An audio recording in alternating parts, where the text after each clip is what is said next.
Welcome to our second digital mini clinic. So today we're going to be doing something differently from our first mini clinic. Whereas that was a specific review of a specific product, this is me a little bit more of a broader discussion of an idea or specifically a company. So Patagonia Provisions is part of the Patagonia Works Corporation or family of companies. And when I first heard that Patagonia was going to start making food, I was a little confused at first, and then sort of pictured it being something along the lines of Mountain House or Backpacker's Pantry. What it's ended up being is not that. It's more a series of different components that you can utilize to make food. And intriguingly, not necessarily only food that you would use while hiking on the trail on a climbing trip, but actually food that you could very realistically choose to use and eat at home. So a big part of what they have on their site is going to be packaged components. In this case, they're mussels. And then there's also going to be products that they don't necessarily have branded with the Patagonia Provisions name. They didn't have a direct role in making, but that have met their standards for the purpose of selling on their site. They feel comfortable recommending those products and therefore including those on their site. So what is the point of Patagonia Provisions? Why is it that this is a company that even exists? Well, as with so many different parts of Patagonia, their goal isn't necessarily to rule and own an entire industry, but rather to serve as a role model for other people to look to see how things could be done better. So obviously there's a lot of different industries that I think we have been told about for years in connection with climate change, with different sort of corruption within the supply chain and things like that. But one that we don't necessarily think about as often is the food industry, something that, if you look into, is actually a major contributor. So when you look at the products selected for Patagonia Provisions, you are seeing that they are primarily organic.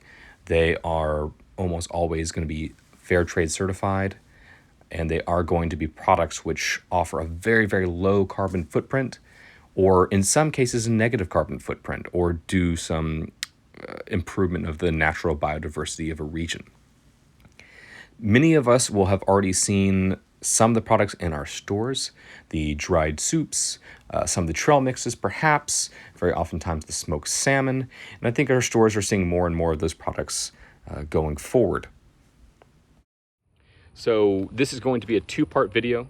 You are currently in the first part. Part one, I'm going to be making a meal here at home using the kitchen and using things that I would maybe eat in just hypothetically say a prolonged quarantine where I'm forced to stay isolated in my house for months at a time. Part two, which will be coming along pretty soon after, is going to be a video where we talk about how you could use these if you were to cook with them on the trail while backpacking or on a climbing trip, something like that. So realistically, this is not a meal that I would make on the trail or while camping. It's not terribly complicated.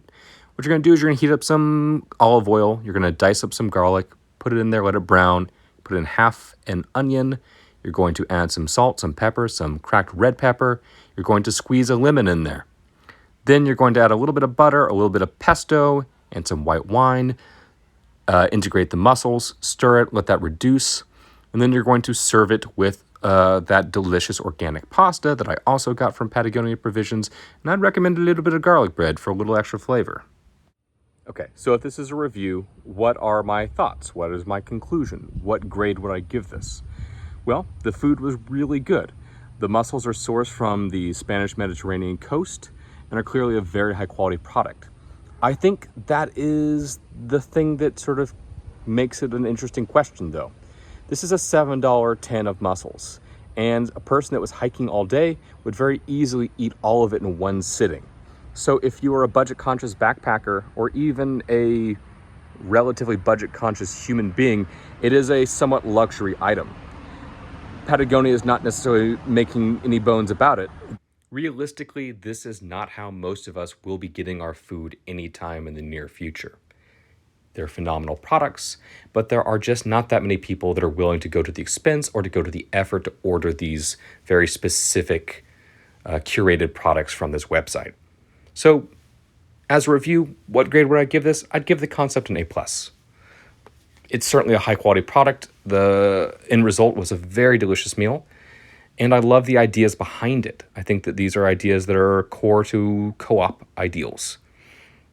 I'm going to give it an A- for the fact that it's just not as functional as we would like yet.